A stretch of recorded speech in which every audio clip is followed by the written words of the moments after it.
No electricity, no problem. Today we're going over some real basic off-grid heating solutions, okay? But before we go any further, I have to mention this. Carbon monoxide detectors, okay? Carbon monoxide poisoning is very real, and unfortunately people, families all over the world die every single year from inhaling carbon monoxide, okay? You're in a room, you're in a house, you've got these heating on with the flames, etc. It's going to suck all of the oxygen slowly over time in that room to feed the flames on these style heaters, okay? The oxygen levels will get low, it's going to give off carbon monoxide, you're going to fall asleep, breathe it in, and worst case, you're never going to wake up again. It's that serious, okay? Carbon monoxide detectors, they last for around 10 years, okay? Just get them in the rooms that you're going to be needing them, all right? And you'll be so glad you did. So we're going to put that down there. Now, what we're going to do is we're going to talk briefly about these awesome heaters. Now, over here in the mountains where I live in Wales, we have a back boiler log burner, okay? So in the evenings, it's great. It feeds water all around the house through the radiators. The water's heated up with the fire, so we're nice and warm. But when the time comes to go to sleep, you know, best case if we can afford it, if we've got access to coal, we use smokeless good quality coal, right? We put that, bank up the fire, let it flare up so it's just catching. We shut it all down, and that keeps the whole house relatively warm right into the morning, okay? But if that's not available, and sometimes we haven't got loads of coal, we've only got a few bags, but when we come up in the morning, these are absolutely awesome, especially when it's sub-zero temperatures. Now, lots of people are predicting and looking at a really harsh cold winter, not just here in the UK, but all across Europe, right? Now listen, that's not fear mongering, it's not fear porn, it's nothing like that. Go and look into it yourself, okay? It's not looking good. So we need to do our best to make sure that we can keep warm off of the grid, okay? Lots of people are stopping their payments for energy because it's just way too expensive. And I'm that close from considering cancelling my direct debit and just paying for what the meter actually says. You save a lot more money that way. But we may talk about that in another video. So without further ado, without me waffling on too long, we're going to bring you in and show what goes on with these, something that you need to know if you're very new to all this. Okay, so let's have a look inside. All right, so here's the reverse side. It's very hard to get this in shot, but we're going to try. Now, what we're looking at is this, the regulator, all right? Now, we're going to go through this in a little bit more detail in a sec, so don't worry. But what I tend to do is I keep these stored away throughout the year. Now is the time that I'm looking at getting these ready for winter time, okay? So we take them out of storage, we bring them inside, we give them a good clean, okay? There's going to be cobwebs, all sorts of stuff. These are stored in an outhouse, okay, so an outbuilding, and it's like cobwebs and all sorts of things alive in there. So we bring it in, we give it a really good clean, okay, but things that you really need to be aware of, which is really, really important. Okay, all of this area around here, right, you really need to make sure that you have a good look at this. Get a torch in there if it's dark, etc. Put glasses on, do whatever you can. Anything which has any signs of any problems, okay, you need to look into it. So what you're looking at here is this is the ignition barrel, okay? So we've got a wire on there that's going to do the petrol ignition. What you need to do is you need to make sure that that is crimped on there and it's absolutely fine, okay? That's all in good order. Also, this here, it's a Jubilee clip which goes around the rubber hose. You need to make sure that all the way around this area in particular, right, is no cracks, it's no damage to that hose. And all the way along the hose as well. All right, you check all of it because these things bend, okay, and if they're cold over time they can crack, okay. I've had no problems with this every single year. I check the hose, all right, and it's absolutely fine, but one day I know that it's going to perish. Now it's a good idea to make sure that you have one of these hoses spare for each one, all right. So keep them stored away, keep them safe, and indeed check those as well, okay? It might be best to store these in room temperature in your home rather than in an outbuilding, should we say. So again, we're looking at all of the connections up here. Bend it around, okay, make sure that there's no splits or cracks in any of that tubing. All appears good. So here is the regulator. All right, all it does is it just sits on top of the bottle, and as you can see, it's got an idiot's guide there just in case you forget. To be honest, you're only going to use these in winter time, and if you're new to this, you're going to forget, so it's great to have that as a reminder. So that basically just clips straight onto the gas bottle in there. Okay, again, we've done all of our checks, the hose is all good, it's all nice and clean and surfaced. All right, brilliant.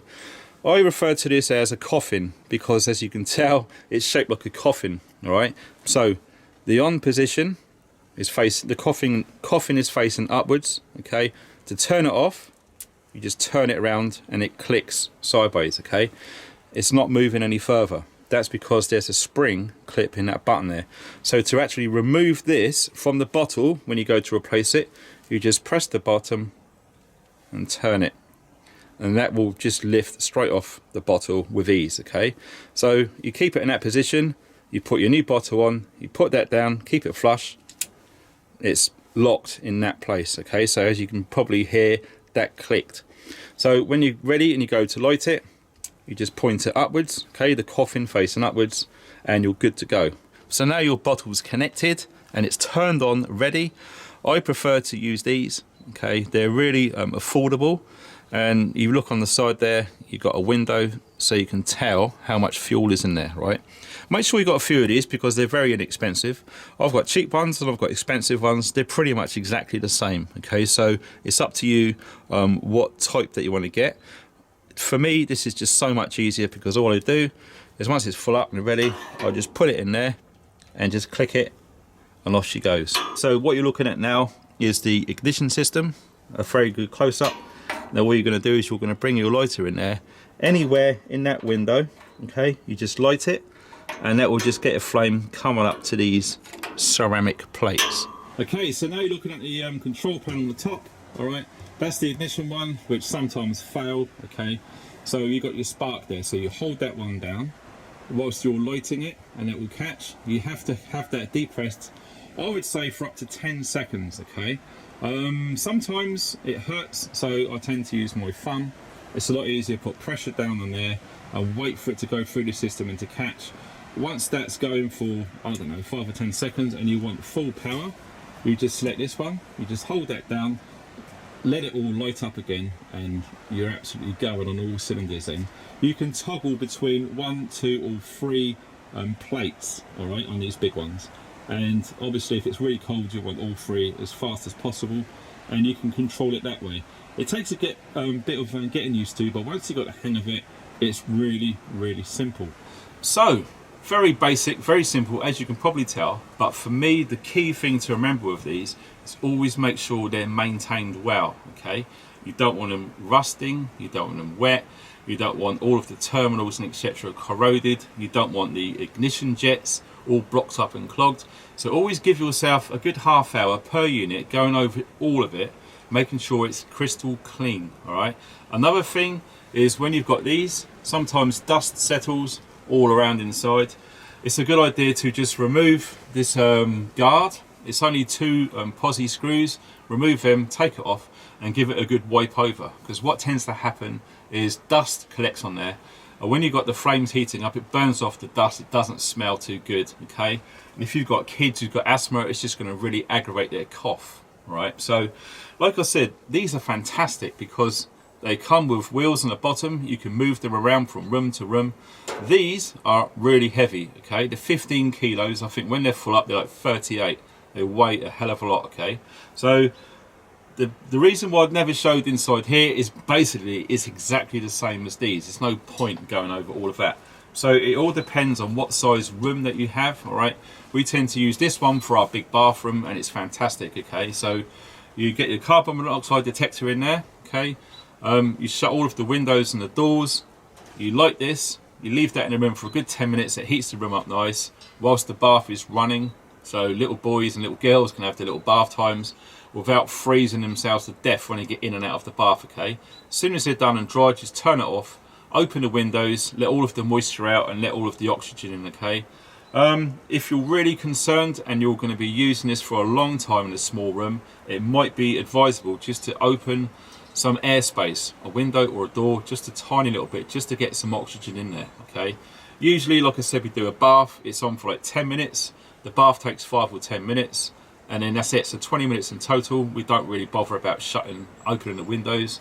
It's absolutely fine as long as you've got these. Now, like I say in all of these types of videos, carbon monoxide detectors, you really do need to get one. Do not scrimp and not get one, okay? I don't know how much they are, anything from say 10 to £20 each, and trust me, it's well worth doing. All right, the batteries are already installed. You pull the tape off, the connection is made. You've got minimum of 10 years. All right, these things do save lives, and I absolutely encourage everyone to use them when you're using off-grid heating solutions like these. Okay, there's not much more to tell really, other than be careful. Obviously don't have these lit near anything which can catch fire. The best thing about these, like I said, you can move them around. They're fantastic, okay? So keep them away from net curtains, anything that's like inside or in the front of it which can catch fire. Use common sense, make sure that you check every area first before you light these. And you should be nice and warm and toasty this winter. If I was in your shoes, I wouldn't hang around. The prices of these are going up every single week. Okay, when I first moved here, October last year, so it's nearly a year now, these were £38 each, right? I've been told that these ones are now £30 and these ones are now £50, and they've probably gone up again. So if you're new to all this and you feel you need to get some, get them as soon as you can. It will save you money. If you leave it to when it gets cold in another month or two, the prices of these and the availability of these are going to be really, really hard and really high. Okay, so it's entirely up to you how you play this, but I thoroughly recommend these. These are my go-to for off-grid, in-home heating. Thanks for watching. Stay funky.